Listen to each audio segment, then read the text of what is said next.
అంటే 5 సంవత్సరాల లోపు పిల్లల మీద ఎక్కువ ప్రభావం చూపిస్తుంది అనమాట. రైటా?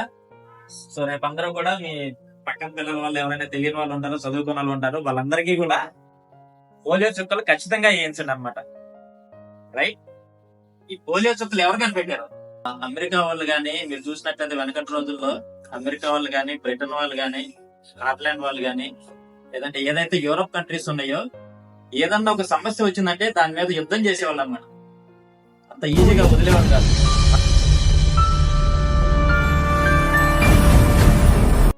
Good evening students. రేపు మనం న్యూస్ లో బాగా చెప్తున్నాం కదా,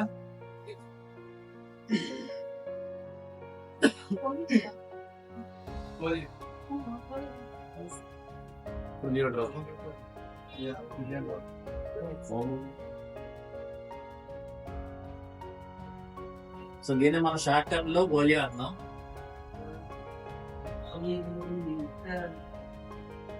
ఏంటి అసలు ఈ polio?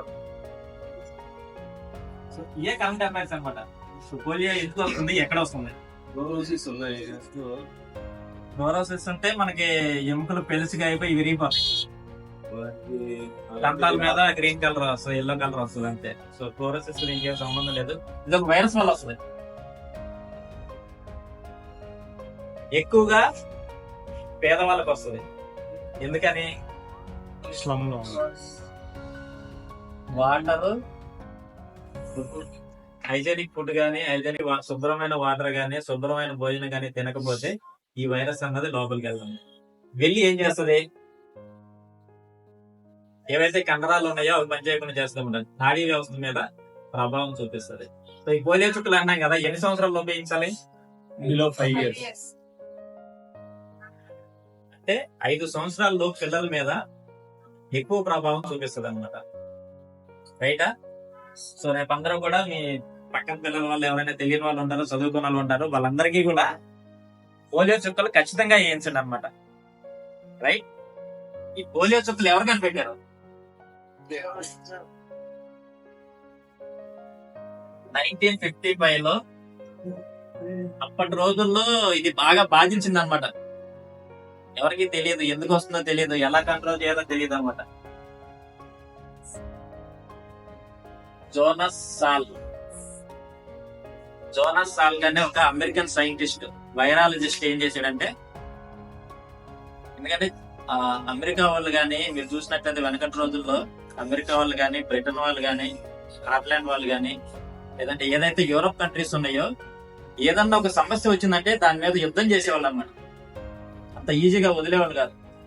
I mean Europe countries తో పోల్చుకుంటే మిగతా కంట్రీస్, మనమనే కాదు మిగతా కంట్రీస్ అన్ని కూడా దాన్ని ఎక్కువ పట్టించుకోరన్నమాట. కానీ వాళ్ళు మాత్రం యుద్ధం చేస్తారన్నమాట. ఎప్పటి నుంచో స్టార్ట్ చేస్తే 1955 లో ఆయన సక్సెస్ అయ్యాడు. ఆ సక్సెస్ అవడానికి ఫస్ట్ ఏం చేశాడంటే, ఫస్ట్ మనం ఏదైనా ఏం చేస్తాం, యానిమల్స్ మీద ప్రయోగిస్తాం. సో యానిమల్స్ మీద ప్రయోగించిన తర్వాత ఎక్కువ ఎలుకల మీద పడతాం. ఎందుకంటే ఎలుకలకి మనకి అంటే దాని బాడీ స్ట్రక్చర్ కి మన బాడీ స్ట్రక్చర్ కి దగ్గర సంబంధాలు ఉంటాయని చెప్పి మనం ఫస్ట్ ఎలుకల మీద ప్రయోగిస్తాం. సో ఎలుకల మీద సక్సెస్ అయిన తర్వాత నెక్స్ట్ ఏం చేయాలి? హ్యూమన్స్ మీద ప్రయోగించాలి. హ్యూమన్స్ మీద ప్రయోగించాలంటే అది సక్సెస్ అవుతుందో లేదో తెలియదు. సో అందుకే ఈయన ఏం చేశాడంటే, ఎంత గ్రేట్ పర్సన్ అంటే ఆయన మీదే ఫస్ట్ ఇంజెక్ట్ చేసుకున్నాడు. దాని పనితనం అన్నది ఎట్లా ఉంటదని చెప్పి అతని మీదే ఫస్ట్ ప్రయోగం చేసుకుని అది సక్సెస్ అయిన తర్వాత ప్రపంచానికి రిలీజ్ చేసాడు అనమాట. సో జోనస్ సాల్క్ గారికి గట్టిగా ఒకసారి చెప్పండి ఒకట. రైటా? అలాగే వెనకటి రోజుల్లో చూసినట్లయితే ఇప్పుడు ఆపరేషన్స్ ఉన్నాయి కదా, శస్త్రచికిత్స నాన్ వెజ్ తినేది. శస్త్రచికిత్సలు ఎలా చేసేవాళ్ళు? ఇప్పుడంటే క్లోరోఫామ్ ఉంది, ఎనస్థేషియా ఇస్తున్నాం. అప్పటి రోజుల్లో ఏమి లేవన్నమాట. అట్లా కోర్సు తీయమేనమాట. సో రాబర్ట్ అని ఒక అతను ఉంటాడన్నమాట. అతను శాస్త్రచికిత్సలు చేయడంలో బాగా తిట్ట. ఎంతసేపట్లో చేసాడు? ఒక కాలు తీసేయాలంటే 25 seconds లోపే తీసేసేవాడు అనమాట. 25 seconds. వరల్డ్ మొత్తంలో అతనే గ్రేట్ అనమాట. 6 ఆపరేషన్లు చేస్తే ఒక ఆపరేషన్ చనిపోయేవాడు, 5 బతికేవాడు. అయినా కూడా సో అతనే దిక్కు అనమాట ఆ రోజుల్లో. వితౌట్ మత్తు మందు లేకుండా ఒక కాలు తీసేయాలంటే ఆ మనుషులు అట్లా బల్లకి అదిం పట్టుకుంటే ఈయన కాలు కోసేసేవాడు అనమాట. ఎంత స్పీడ్ గా చేసేవాడంటే ఒకనొక సందర్భంలో పట్టుకుని అతను ఏళ్ళు కూడా కోసేస్తాడు. సో ఆ తర్వాత ఏమైందంటే, సో ఇది కరెక్ట్ కాదు, ఎస్పెషల్లీ ఆడవాళ్ళకి ఆపరేషన్ వెనక రోజులు ఎట్లా చేసేవాడు పిల్లల్ని తీయాలంటే. సో ప్రతి ఆడవాళ్ళకి కూడా అది తప్పేది కాదనమాట. చనిపోయే వాళ్ళు ఎక్కువ మంది లేడీస్. సో మీ అందరికి కూడా వాళ్ళే దేవుళ్ళు అనమాట.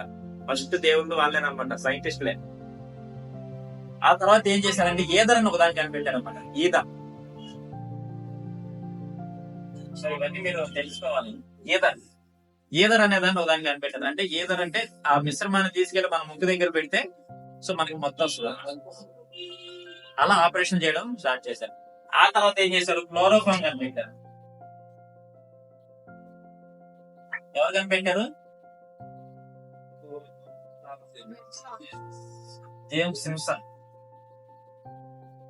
సింప్సన్ అనే స్కాట్లాండ్ కి చెందిన ఒక సైంటిస్ట్ ఈ క్లోరోఫామ్ ను కనిపెట్టారు అనమాట. సో ఆయన చదువు వల్ల ఇప్పుడు ఆపరేషన్ అన్ని ఇంత ప్రశాంతంగా ఇంత ఈజీగా జరుగుతుంది. ఆయన కూడా సపోర్ట్ కొట్టారు. వీళ్ళందరూ కూడా ఇదంతా ఎందుకు చెప్తా అంటే, యూరోప్ కంట్రీస్ లో ఎవరైతే ఉన్నారో వాళ్ళకు సమస్య వస్తే, ఒక మనిషికి ఇబ్బంది వస్తుంది అంటే దాని మీద ఫైట్ చేసేవాళ్ళు అనమాట. వాళ్ళ జీవితం అయిపోయే వరకు కూడా వాటి మీద ప్రయోగాలు చేసేవాళ్ళు, అంత ఈజీగా వదిలేవాళ్ళు అనమాట. సో వాళ్ళ ఆవిష్కరణలే ఇవన్నీ కూడా. అర్థమైందా? లైట్ గానీ, ఫ్యాన్ గానీ, ఆపరేషన్స్ గానీ, సిరంజులు గానీ, ఏదైనా సరే సో గొప్ప గొప్ప వ్యక్తులు వీళ్ళందరూ అనమాట. రైట్. ఆ పోలియో ముందు కనిపెట్టిన ఆయన బర్త్డేనే మనం అక్టోబర్ 24న వరల్డ్ పోలియో డే కింద జరుపుకుంటాం. రైట్. ఇది ఎందుకు చెప్పానంటే, ఈ రోజు నేను కరెంట్ అఫైర్స్ అంటే ఏవీ కాదు, ఇవే. మీరు రోజు న్యూస్ పేపర్ చూడండి, అందులో ఏదో మీకు తగులుతుంది, దానికి హిస్టరీ తెలుసుకోండి. రైట్. రేపు అందరూ కూడా పిల్లలకి చెప్పండి, మీ ఇంటి పక్కన వాళ్ళకి 5 సంవత్సరాల లోపు పిల్లలందరికీ కూడా పోలియో చుక్కలు ఇచ్చారు. ఈ మధ్యకాలంలో ఎవరికి పోలియో రావట్లేదు కదా, ఎవరు చూడలేదు ఈ మధ్యకాలం. కానీ మన ఏజ్ కంటే కొంచెం పెద్దవాళ్ళని చూస్తే మాత్రం ఇప్పటికీ పోలియోతో ఇబ్బంది పడుతున్న వాళ్ళు చాలా మందిని చూసాం అనమాట. రైట్. జోనస్ మరొకసారి చెప్పండి కొట్టండి. Right, thank you.